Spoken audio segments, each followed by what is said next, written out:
Alright, what's going on guys, and welcome to the video. So we're going to be looking at another one in the even 90, and again guys, I did over 10k combined. This is over 11,000 combined and over 10k spotting specifically, and we're on proc, right guys? I mean, this is like the map to be on for the even 90 for any kind of spotting damage, really, in any light tank. And it's just incredible guys to me that I have never had a 10k combined game until 2 days ago. I believe the one I played was 2 days ago that I'm going to feature first. And then 2 days later, I had another 10k combined game. I did over 11,000 spotting 2 days ago, and I did over 10,000 spotting today.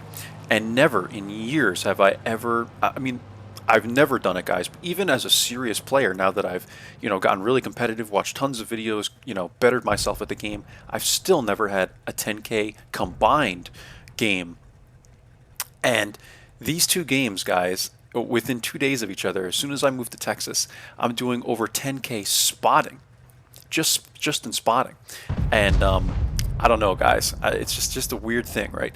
But anyway, guys, we're here on proc, and what I started doing now is I play this map a little different. I used to try and get aggressive and come up to the E1 bush. I don't like that anymore, guys, because I feel like the game kind of, how can I say this?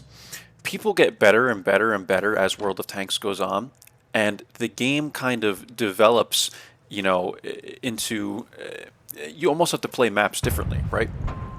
Because the game kind of changes and playstyles change as people get better and better and better. You have to try and find different spots to go, because people are prepared for every single person I know on this map blind fires the E1 bush now. So I don't even bother, guys.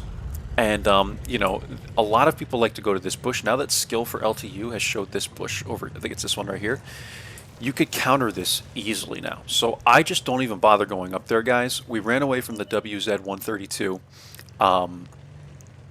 And yeah, just to talk about this even more, guys, like the game evolves. You really have to understand like how people get better and better and better as time goes on. So you cannot continue to play the same way every single time on each map.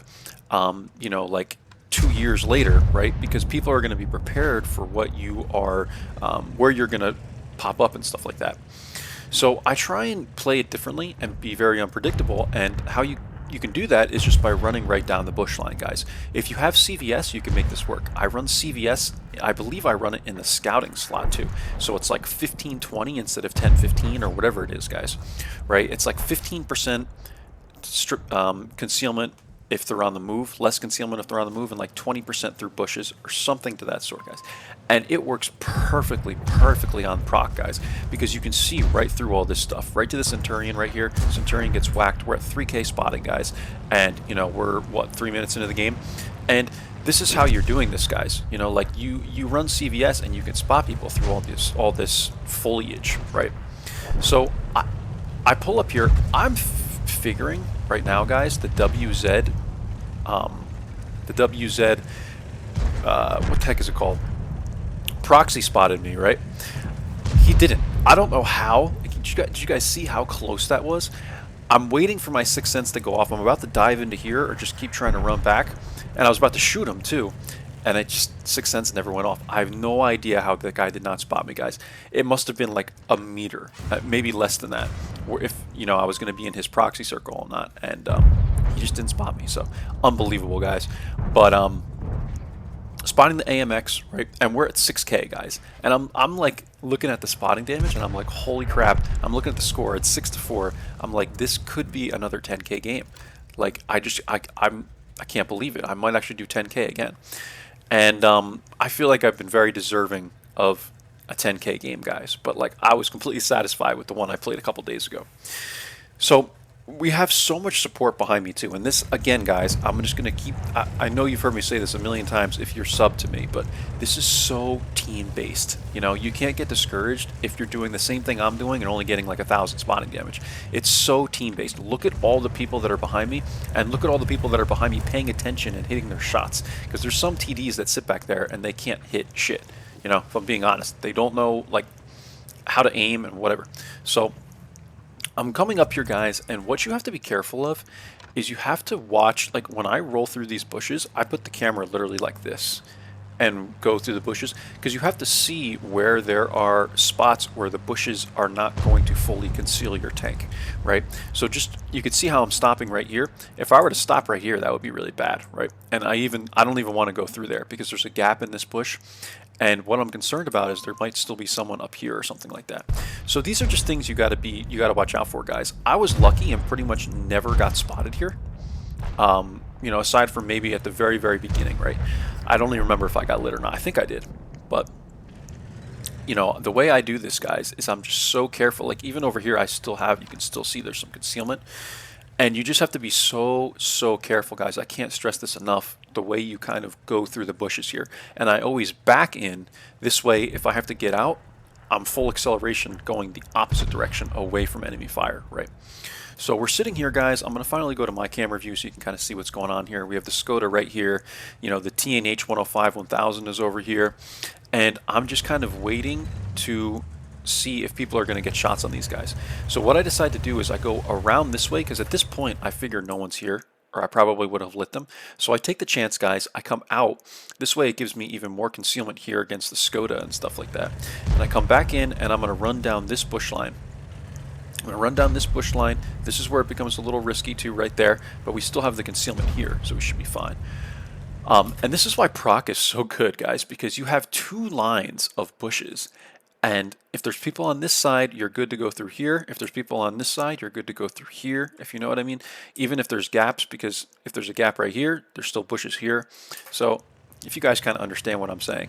But you know, this map was literally designed for an even 90 to crawl right down the, you know, the one line basically. It's just made for it. So I'm still trucking along, guys, and I spot the Ferdinand right here. So I'm going to sit right here, and obviously we're fully concealed.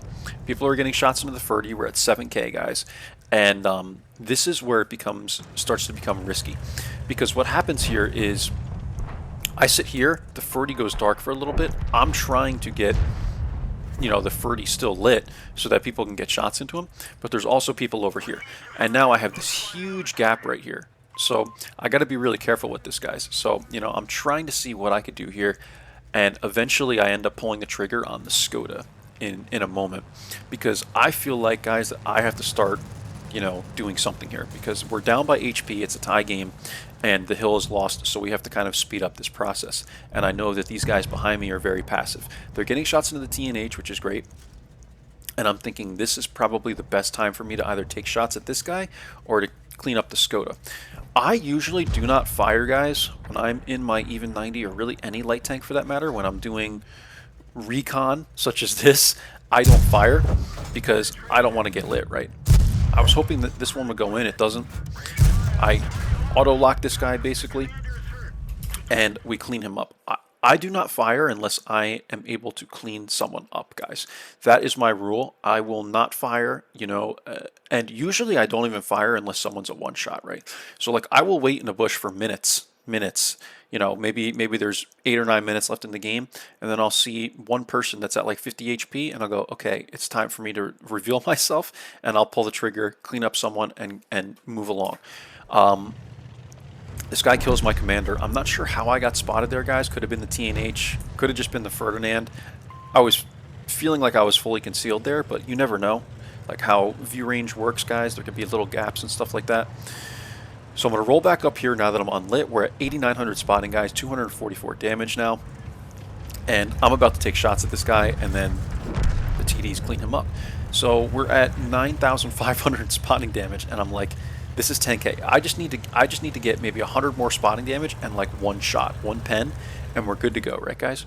So, and it's 10-9. It's a super close game. I'm like, this is doable. I'm definitely having 10K combined again. And sure enough, guys, we get it. But, you know, I'm going to show you the rest of this game. Obviously, it's very close.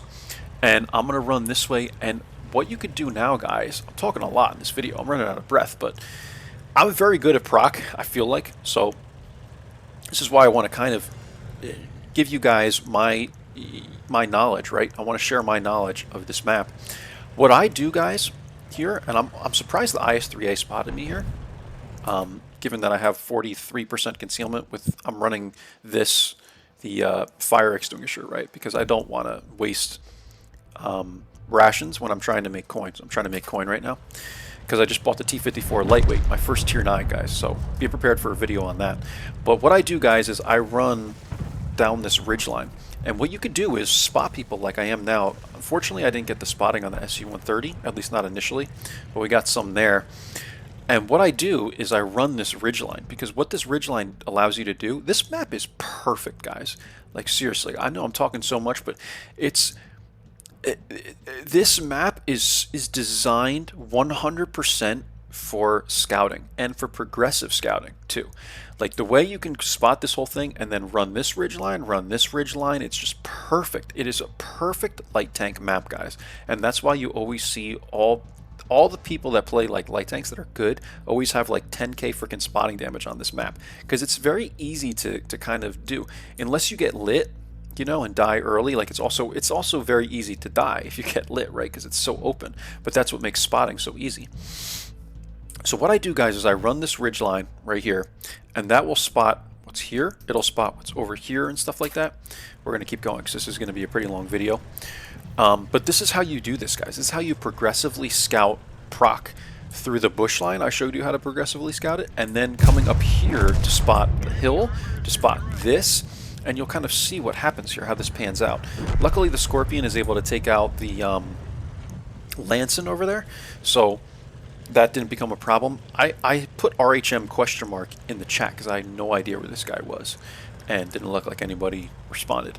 But I'm going to come up here, guys, get myself some view range going. I was thinking maybe the Scorpion was over here, but because I come up here, I get the view range kind of going down a little bit because I'm up, and that's what gives me the spot on the Scorpion. And now, you know, Scorpion is lit. I thought someone got a shot into him here. And I see him start to come this way, right, guys? So I'm going to follow him because I want to keep him lit. And then the RHM appears over here. So this is kind of a... I don't want to say the perfect situation for me, but now that we know where both TDs are, it makes it much more simple. I'm going to come up here, guys. I'm just going to do a quick pass to spot the Scorpion again so everyone knows where he is. And then I'm going to come back down, and what I actually do is I sit in this bush here until I realize that it doesn't give me the right range. Like it didn't give me enough, you know, actual view range. If you see the circle, the RHM is still outside my view range circle. So I sit here for a moment, and then I decide to move because I see the SU-130 moving this way. So sit here, guys. We're at over 10k, by the way, if you saw. And I move, and what I do is I use the ridge line again, guys. These ridge lines are so effective. Please use these ridge lines, guys, to your advantage. I come up like this, and there's bushes on the ridge lines too. Look, I can whip in here. The Scorpion doesn't spot me. I don't think he would spot me at this range. You know, when you take into consideration my concealment and the distance he is to the edge of my view circle. This is how I determine this, by the way, guys. I don't know if anyone's ever said this, but I use my concealment to kind of determine and assume who might spot me and who might not spot me. So if the RHM is at this range and the end of my view range circle is right here, I can make a prediction saying maybe he's 400 meters out with my 43% concealment. No way this guy would ever spot me unless he has like binocs, like, and a scouting slot and like situational awareness and recon. Maybe it's possible, but that's how I determine that, guy. So if you ever want to determine kind of if you think you're spotted or not, I'm gonna clean up the Scorpion. You could use the view range circle and take into consideration what your concealment is, what your concealment rating is, to get a good guess, to think, you know, if they spotted you or not, or if you will be spotted, because Sixth Sense has that 3-second delay, right? So this is the game, guys. We're keeping the RHM lit. SU-130 misses him like twice, is what it is, and KPZ is going to come behind this guy, and that's the game, guys. So 10,656 spotting, 829 damage, and just a crazy game, guys. I hope you didn't mind me talking through like the entire freaking video really fast, but a lot to talk about here, guys. You know, a lot to discuss on this map and kind of how I progressed and how I did this. So that's it. Let's take a look at the end plates. You know, obviously a mastery, guys. I don't even, did I even have, I had 1 kill on the Scorpion, right? Let's take a look.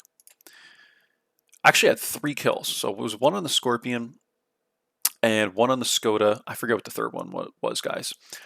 Maybe Artie or I don't remember, guys. But was there even Artie in this game? You guys can run it back and figure out what my third kill was. I don't even remember. But the kills is good, guys, because when you get kills, I'm told, I don't know this for certain, but I'm told that it actually is like a multiplication factor. So say you do 3,000 spotting and like 500 damage but have no kills, it's no way it's going to be a mastery. But if you have like 4 or 5 kills, it like multiplies somehow your spotting, or I don't know, somehow it multiplies your experience um, number and whatever, guys. You could Google it, but that's what I've been told. So kills are very important to getting mastery. But we got 3 kills, guys, 829 damage, 1,728 experience.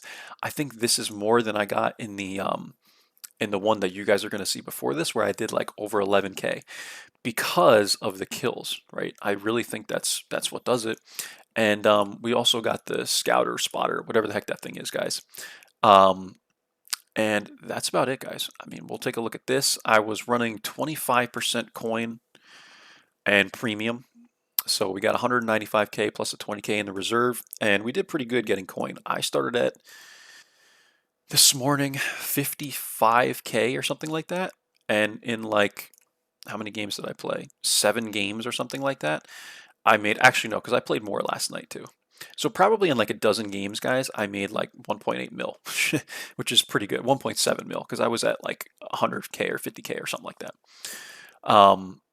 But yeah, so that's it, guys. I mean, 829 damage, 10,656 assists. It's just absurd, guys, that I had these games basically back to back. I mean, I've been playing this game for competitively, I would say, for over 2 years, and two 10K plus games within 2 days of each other.